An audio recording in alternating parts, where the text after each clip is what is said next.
अच्छा, आप लोगों ने स्टार्ट करना है अपनी एक्सेल शीट से। You will have 20-30 papers here. इसमें जो सबसे इंपॉर्टेंट चीज हमने क्या देखनी है, it is the theory and the future gaps. Future gaps क्या है? They are the future recommendations और limitations from different papers.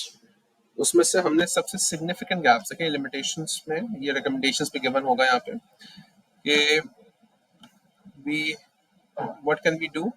The current study has not focused on a specific product category. For example, या बोलेगा यार फलाना variable यहाँ पे use नहीं हुआ हुआ या फलानी टेक्नोलॉजी यूज नहीं हुई इन सप्लाई चेन। सो आप लोगों को ये जो गैप्स हैं ये आपने डालने हैं अपने इन शीट्स के अंदर, फ्यूचर गैप्स के अंदर। So let's say you have 15, 20, 30 papers, उसके अंदर यू हैव 30 गैप्स या मोर और लेस। सो जो सबसे रीसेंट पेपर्स होंगे इधर, आप उनमें से सबसे प्रोमिनेंट गैप से मुराद ये है कि फलाने वेरिएबल्स यूज नहीं हुए हुए या फलाने वेरिएबल्स यूज करने चाहिए, वो आप पकड़ोगे। So you have papers from 19, 20, 21 so on. So सबसे रीसेंट उठाओगे future gaps, okay. So they will give you a basic foundation के ये गैप्स अच्छे हैं। तो now what you will do is check कि इस पेपर में थ्योरी कौन सी यूज हुई है। अब थ्योरी, एक मैं थ्योरी का एग्जांपल दे रहा हूँ, theory of planned behaviour. Okay, this is a very common theory in marketing. So मैं जाऊंगा गूगल पे, मैं लिखूंगा theory of planned behaviour, enter दबाऊंगा और इमेजेस पे क्लिक करूंगा। So we will get some frameworks like this. इस फ्रेमवर्क से क्या होगा कि this will give us a basic foundation कि हम इससे हम काम स्टार्ट कर सकते हैं। एक तरीका तो ये है कि हम थ्योरेटिकल फाउंडेशन लें, बल्कि this is the recommended process. Okay, हमने ये बेसिक फाउंडेशन ले लिया। अब हम जाएंगे कि जो पेपर हम देख रहे थे गैप वैप, फ्यूचर गैप हमने लिया है, उस पेपर में कोई फ्रेमवर्क है। अगर जैसे इसमें एक फ्रेमवर्क्स गिवन है, अगर इन पेपरों में कोई फ्रेमवर्क्स गिवन है, we will use this framework and we will merge certain elements from this framework into the framework of that theory. इससे क्या होगा, now we will be adding on. अब हम एक यूनिक फ्रेमवर्क हमारे सामने आ रहा होगा। एक तो थ्योरेटिकल फ्रेमवर्क होगा और इस पेपर ने भी उस थ्योरी के अंदर कुछ कंट्रीब्यूशंस डाले हुए होंगे। So we will use that framework from the theory और उसमें कोई वेरिएबल्स हो रहे हैं, हम देखेंगे लेट्स से उस थ्योरेटिकल फ्रेमवर्क में वेबसाइट डिजाइन था और इंफॉर्मेशन क्वालिटी था। इस पेपर के फ्रेमवर्क में मेरे पास ई सेटिस्फैक्शन आ रहा है। So what we can do is use these two factors from the theoretical paper and use e satisfaction from this paper and we can link them together. जहां कोई लिंकेजेस बन रहे हैं हम उनको आपस में लिंक करके कोशिश करेंगे। एडिशनली फ्यूचर गैप में बात हो रही होगी कि इसमें हमने जेंडर का रोल देख सकते हैं, हम इसके अंदर दूसरे कोई फैक्टर्स का रोल देख सकते हैं। So you can add those variables here also.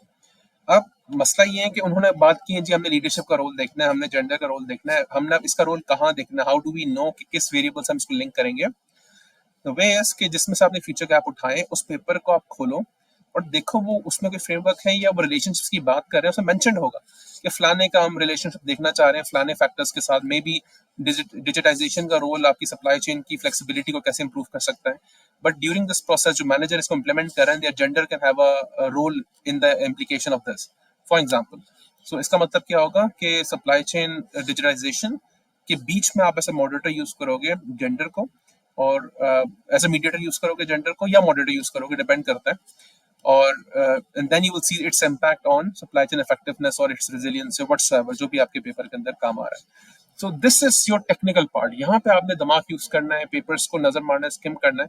So you will propose a big framework. ये है, इससे भी बड़ा आपका फ्रेमवर्क हो सकता है। अब प्रपोज हम बड़ा क्यों कर रहे हैं, क्योंकि दिस विल कट डाउन, ये ऑटोमेटिकली रिड्यूस होगा। हाउ? नंबर वन, मैंने एक फ्रेमवर्क बना लिया, आप लोगों ने बना के प्रपोज कर दिया समथिंग लाइक दिस। अब ये जो एरोज आ रहे हैं यहाँ पे, ये वेबसाइट डिजाइन का ई सेटिस्फैक्शन पे फॉर एग्जांपल एक एरो आ रहा है, this is something you will have to justify. Every single arrow has to be justified. अब your report is basically that आपने जो करंट हैपनिंग है, रिसेंट हैपनिंग्स है, उनको बताना है and you have to justify your framework. अब जैसे ये आ रहा है website design and e satisfaction, आप एक हेडिंग डालोगे जिस तरह website design and e satisfaction. अब पेपरों में से आप जस्टिफाई करोगे, किसी पेपर में से आप कॉपी करोगे यहाँ पे कि वेबसाइट डिजाइन के बारे में लिखा होगा, फिर कॉपी करोगे ई कस्टमर सेटिस्फेक्शन क्या होता है, फिर एक दो पेपर में से आप बताओगे जी website design has an impact on let's say e customer satisfaction. So you will have 2 to 3 paragraphs जो ये पूरी जस्टिफिकेशन, अलग अलग साइटेशंस डली हुई है इसके अंदर। दिस शोज कि आपने किस किस पेपर से लिए, जहां से आप कॉपी करोगे वहां पे यूजली साइटेशंस डली हुई होती है। तो नाउ अभी जो एक पैराग्राफ है, this has justified this arrow. इसी तरह पे आपने इन्फॉर्मेशन क्वालिटी ई सेटिस्फेक्शन का करना होगा, delivery services and E satisfaction करना होगा।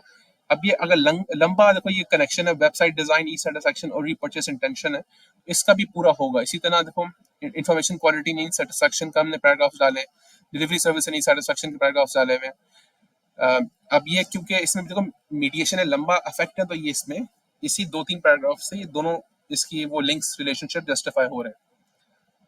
So every single line which you make in a framework will be justified, and that will be your report. आपने propose करना एक framework which is based on future gaps, which will be built using frameworks from your recent papers and theoretical framework. जो आपने theory, एक theory भी हो सकती है, 2 theory भी हो सकती है, but those theories should have something in common.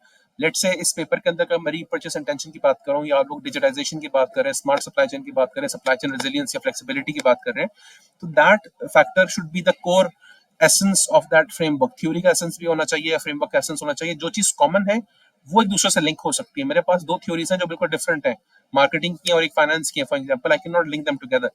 तो those theories, those frameworks, those gaps should have something in common. इसलिए मैंने आपको कहा था कि आपके सबके पेपरों के अंदर एक एंकरिंग वेरिएबल होना जरूरी है या एक फैक्टर जरूरी है।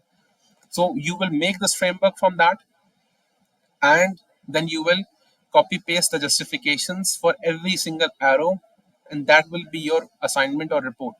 So उसमें आपको सबसे recent information मिल रही होगी कि आजकल क्या काम करना चाहिए, और currently recent पेपरों में about this supply chain या supply chain के relationships हैं, factors हैं, इनमें क्या क्या काम हुआ है। That's it. Hopefully this would make some sense to you guys.